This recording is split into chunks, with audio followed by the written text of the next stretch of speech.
구체적이고 명확한 기준을 알려드리겠습니다. 자, 첫 번째로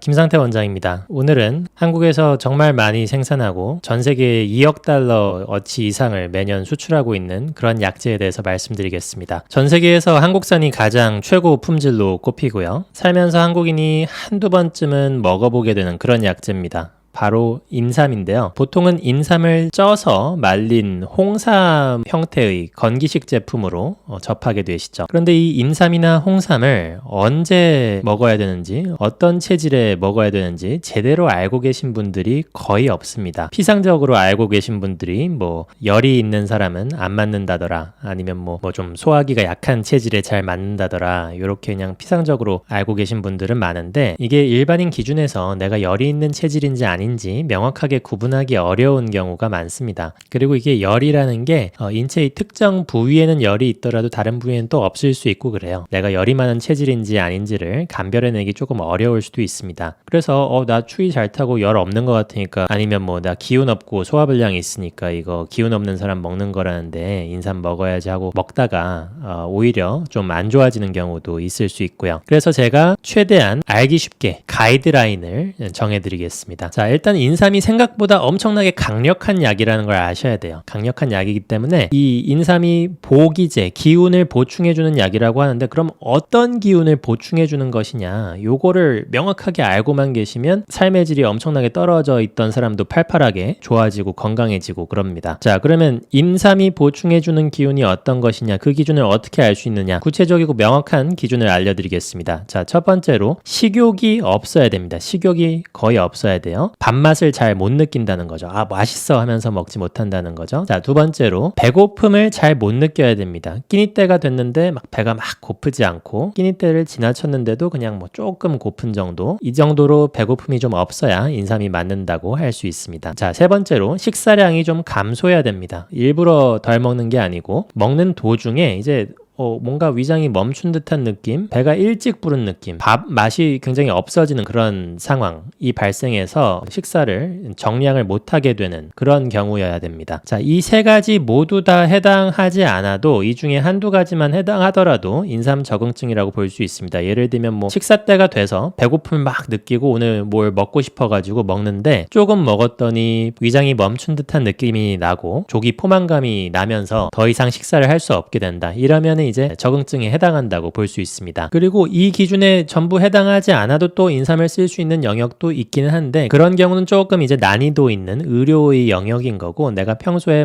인삼이나 수삼이나 홍삼이 선물로 들어왔는데 이게 제품 형태로 들어오는 경우도 있지만 그냥 정말 생약이 들어오는 경우도 있잖아요. 이런 걸 다려 먹어야 되나 말아야 되나 이런 고민이 들 때 제가 말씀드린 그런 기준에 따라서 드시면 되겠습니다. 자, 그러면 왜 그럴까요? 배고픔을 잘 못 느낀다는 것이 어떤 의미일까요? 식욕을 잘 못 느낀다는 게 어떤 의미일까요? 자, 우리가 건강한 사람들을 보면 어떻습니까? 몸이 좀 따뜻하죠? 좀 후끈후끈하고 손잡으면 따뜻하고 그렇잖아요. 누구나 체온은 36.5도인데 건강한 사람은 그 따뜻한 혈액이 말초까지 쫙쫙 전달이 돼서 몸이 전반적으로 따뜻하고, 상대적으로 좀 허약하고 추위 잘 타는 사람은 이 심흉부, 그러니까 우리 체온 재는 부위 어디예요? 겨드랑이, 구강, 귀, 이런 어떤 이 인체에서 가장 중요한 부분의 체온은 36.5도로 유지되지만 손끝, 발끝, 배 이 부분으로 갈수록 좀 차지는 거죠. 거기까지 따뜻한 혈액을 쫙쫙 뿜어줄 만큼 그 따뜻한 기운도 부족하고 혈액량 자체도 좀 부족할 수 있어요. 그리고 그렇기 때문에 약한 겁니다. 그러면 인삼이 해주는 역할은 뭐냐? 특히 위장 주위로 따뜻한 혈액을 쫙쫙 보내주는 그런 역할을 한단 말이에요. 자, 그러면 배고픔이 많으면 배가 많이 고플 때 어때요? 배가 좀 아프듯이 고픈 그런 경험을 하신 적이 있죠. 배가 고픈데 이게 약간 배 아픈 거하고 착각을 일으킬 정도로 많이 고픈 거예요. 그래서 배고픔을 느끼는 사람은 그런 경험을 좀 해보신 적이 있을 거란 말이에요. 근데 왜 배고픔이 심한 증상하고 배 아픔 증상하고 좀 헷갈리느냐? 배 아플 때의 그 통증도 사실 열반응이고, 배가 고파하는 그 생리적인 기능도 열반응이에요. 그러니까 둘 다 열반응이기 때문에 심한 배고픔과 배의 통증 같은 느낌 느낌은 어떻게 보면 좀 비슷하게 느껴질 때도 있습니다. 그래서 이 위장주의의 생리적인 기능, 열 반응이 좀 감소한 사람은 배고픔을 잘 못 느끼고 밥이 들어갔을 때도 위장이 따뜻한 혈액을 많이 못 받으니까 식욕도 굉장히 떨어질 가능성이 있어요. 그래서 인삼은 어떨 때 쓴다? 배고픔 잘 못 느끼고 식욕 없는 사람에게 위장주의를 따뜻하게 해줘서 거기에 열 반응을 넣어주는 그런 약이에요. 그래서 내가 기운 없고 허약하고 추위도 잘 타고 손발도 차고 그런데 배고픔은 잘 느끼고 잘 먹는다. 그러면 인삼은 안 맞을 가능성이 높아요. 이런 사람들이 손발 따뜻하게 하려면 인삼이 아니라 뭐 게지나 부자 같은 약을 써야지 됩니다. 자, 그러면은 앞서 말씀드린 것처럼 인삼이 안 맞는 사람은 어떤 사람인지 아실 수 있겠죠? 배고픔을 잘 느끼는 사람, 그 사람들은 위장에 이미 열이 있는 사람들이에요. 그런 사람은 다른 어떤 인삼이 맞을 것 같은 증상, 그러니까 평소에 기운 너무 없고 뭐 손발이 차고 뭐 왠지 허한 것 같고 그리고 뭐 더위를 별로 안 타는 것 같아도 인삼이 안 맞을 가능성이 높습니다. 자, 그럼 홍삼은 어떨까요? 홍삼은 인삼을 쪄서 말린 것이 홍삼이죠. 인삼을 쪄서 말리는 과정에서 불그스름해지기 때문에 홍삼이라고 불립니다.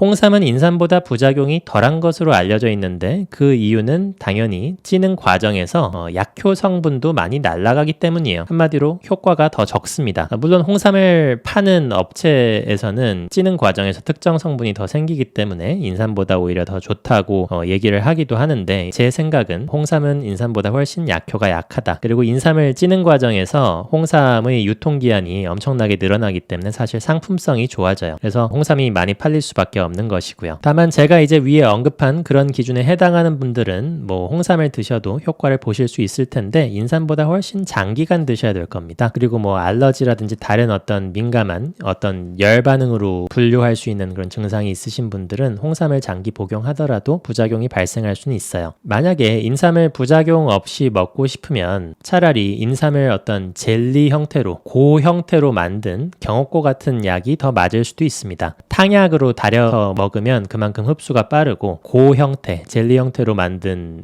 그런 약은 흡수가 천천히 이루어지기 때문에 오히려 부작용이 적습니다. 자, 이 인삼을 달여 드실 때는 하루에 뭐 4g에서 잘 맞으면 뭐 8g, 12g까지도 달여 드실 수 있는데 혼자서 달여 드실 때는 웬만하면 4g 정도 이내로만 드시고 이 인삼이 방향성이 있어요. 향기가 굉장히 좋습니다. 그래서 100도씨로 끓이는 것보다 한 70도씨에서 80도씨로 장기간 끓이는 것이 더 맞고요. 만약에 장기간 달이는 것이 좀 번거로우시다 그러면 인삼차 형태로 그냥 살짝만 달여 드시더라도 입맛이 좋아지고 배고픔을 잘 못 느끼던 분들이 배고픔을 느낄 수 있게 됩니다. 주의할 점은 아무리 차 형태로 드시더라도 이 인삼이 엄청 힘이 좋은 약이라서 이 따뜻한 인삼 차 물을 원샷하면 체질에 맞는 사람이라 하더라도 부작용이 나타날 수 있어요. 그러니까 천천히 먹어야지 빨리 먹으면 뭐든지 빨리 먹으면 부작용이 발생할 수 있거든요. 가슴이 답답하거나 심장이 빨리 뛰거나 얼굴에 뭐 어떤 트러블 같은 게 일시적으로 올라오거나 그럴 수 있습니다. 천천히 드십시오. 자, 인삼이랑 같이 쓰면 좋은 약재는 뭐 무수히 많은데 뭐 주로 잘 붙어 다니는 대표적인 약재들이 뭐 황기나 당귀, 백출 뭐 이런 것들이 있습니다. 황기의 경우 정말 세트로 많이 쓰는데요. 인삼이 기운을 넣어주는 그런 힘 있는 약재라면 황기는 피부 주리를 탁 틀어 막아서 인삼이 피부까지 쫙 그 기운을 끌고 가서 거기서 딱 견고하게 지탱해 줄 수 있는 그런 힘을 보태주는 약재라고 할 수 있습니다. 그래서 여름에 땀 많이 흘리고 기운 없고 입맛 없는 사람에게는 인삼이랑 황기를 꼭 같이 쓰고 삼계탕에도 이 두 약재가 들어가죠. 근데 삼계탕에 들어가는 황기는 보통은 뭐 1년근 정도라서 크게 약효는 없고요. 유효 성분은 보통은 3년근 이상부터 많이 나옵니다. 그래서 이 황기도 차처럼 달여 드셔도 돼요. 인삼이랑 같이 달여 드시면 더 맛도 달고 그렇습니다. 그리고 이제 인삼이 워낙 파워가 센 약이다 보니까 이제 당귀나 뭐 지황 같은 진액을 보충해주는 약을 같이 쓰는 경우가 많아요. 이 원리는 뭐냐면 차로 치면 인삼은 엔진을 확 업그레이드하는 거예요. 근데 엔진만 업그레이드하면 되느냐? 엔진 오일이나 아니면 휘발유도 기왕에 엔진 좋은 걸 썼으면 그 엔진이 힘을 발휘하려면 고급 휘발유를 넣어줘야겠죠. 그런 약재들이 바로 당귀나 지황입니다. 이 당귀는 서양에서도 정말 엄청나게 유명한 약재고 여성의 인삼이라고 불릴 정도로 부인과 질환에 많이 쓰는 약재인데요. 이 당귀에 대해서도 앞으로 영상 영상을 찍어 올릴 예정이고, 이 당귀는 뭐 차 제품으로도 워낙 많이 나와 있어요. 그래서 어떤 경우에 드시면 좋은지 다 알려드리도록 하겠습니다. 자, 오늘 영상 정리해 보겠습니다. 인삼이 맞는 기준, 식욕이 없어야 된다, 배고픔 잘 못 느껴야 된다, 식사 도중에 식사를 더 이상 지속하지 못할 어떤 불편감이 발생해서 식사량이 감소해야 된다, 조기 포만감이 있어야 된다는 거죠. 그리고 특히 어떤 출혈이 있은 다음에 이런 증상이 발생했다? 반드시 인삼을 써야 됩니다. 예를 들어 볼게요. 노인분이 임플란트를 좀 한 번에 여러 개 했는데 지혈되는데 조금 오래 걸렸다고 칠게요. 근데 지혈이 다 됐는데 그 다음에 식욕이 확 떨어져서 식사를 잘 못하세요. 이런 경우에 인삼 써야 됩니다. 그 다음에 뭐 어떤 사람은 오랜 기간 좀 하혈을 한 다음에 식욕부진이 발생했다, 아니면 뭐 자궁에 있는 물혹이 파열된 다음에